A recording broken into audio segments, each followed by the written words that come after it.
Hello, my name is Sage Van Tassel, and this is my Chapter 11 lecture assignment. I was assigned Chapter 11, and the specific part that really jumped out at me out of Chapter 11 was the part on interpersonal communication and the problems that can interfere with it. This is a very important topic to me because I am a major in psychology. I want to specialize in clinical psychology, and a huge portion of that is interpersonal communication and issues with that. But it is just as important in any workplace, and it is inevitable that you will find issues or just honestly needing interpersonal communication skills in your lifetime. So let's begin. So, what is interpersonal communication? Why is it important? So, interpersonal communication is best described as the exchange of a message across a communication channel from one person to another.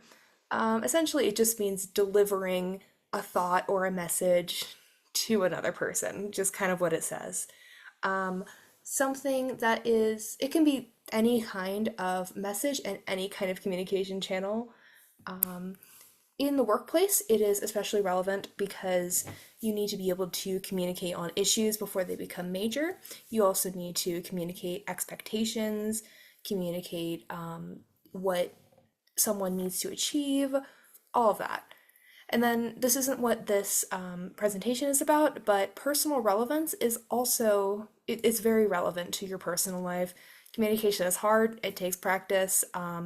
Use interpersonal communication every day, from getting your coffee and ordering your coffee at Starbucks to breaking up with your romantic partner. It's very much in your daily life.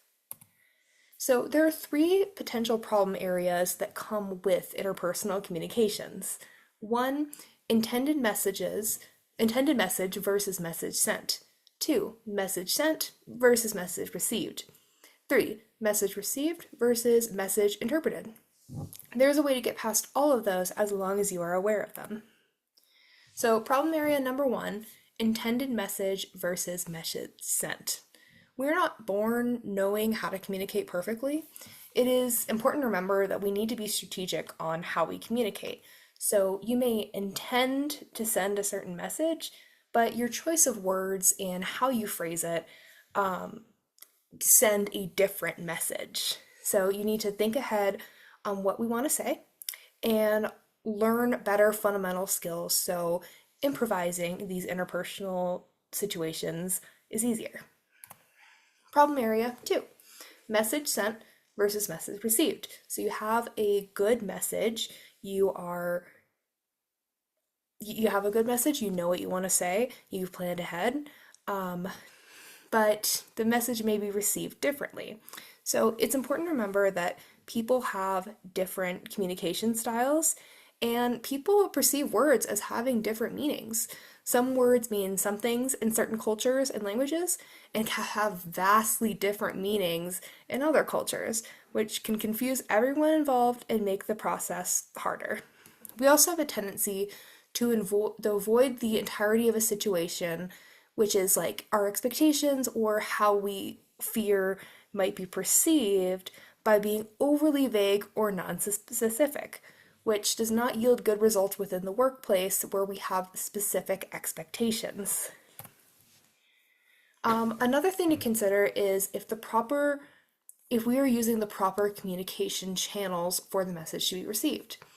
Orally, non-verbally, through a second party, through writing, text, email, memo, all of that are all communication channels. Things can go wrong in every channel and depend on the person, so think carefully. It is also important to consider what needs to be communicated, the context, urgency, and the person in question's own preference and limitations. Like, if somebody is deaf, you probably don't want to do a phone call as your communication channel. Probably would not get the message across as well as in writing or in person through sign language, whichever works best for that individual and for you and your company. So the third problem area is message received versus message interpreted. So This person has received your message, you have phrased it the best you can, but it's up to them and how their brain interprets it. Everyone has their own perceptions of different words, statements, concepts, ideas, and situations. It can be frustrating when you mean to deliver a specific message and deliver it in a way that you believe makes sense, and the other person interprets it in another way that you believe is wrong. This frustration is normal, and there are some ways to keep it at a minimum. So, listening skills are very important when we are doing this kind of when we're having this kind of problem with our interpersonal communication. So, listening and having an open conversation is likely the best way to communicate this and resolve the issue. Communication is important, and one of the major things is entails is actually having a back and forth exchange rather than just talking at people. You need to be able to hear what they're saying so you can clarify, add details, all of that. It may be helpful to find out which listening style you use the most. Using the attitudinal listening profile. I've never pronounced that other than in my head, so I'm going to try my best. But essentially, these listening profiles and listening styles show you how you can listen so you can be aware of them and utilize them to listen better in interpersonal situations. So, these are the types of listening styles, just going over them very briefly. So we have leisure listening. These are people who listen for words that they are familiar with and view positively. Inclusive listening, people who listen for the main ideas, basic details, and what it all boils down to. Stylistic listening, people who listen to the way the communication is presented in order to deem it as valid, so how it's delivered. Technical listening, people who listen for the bare basic details rather than personal relevance, the nuts and bolts of a situation.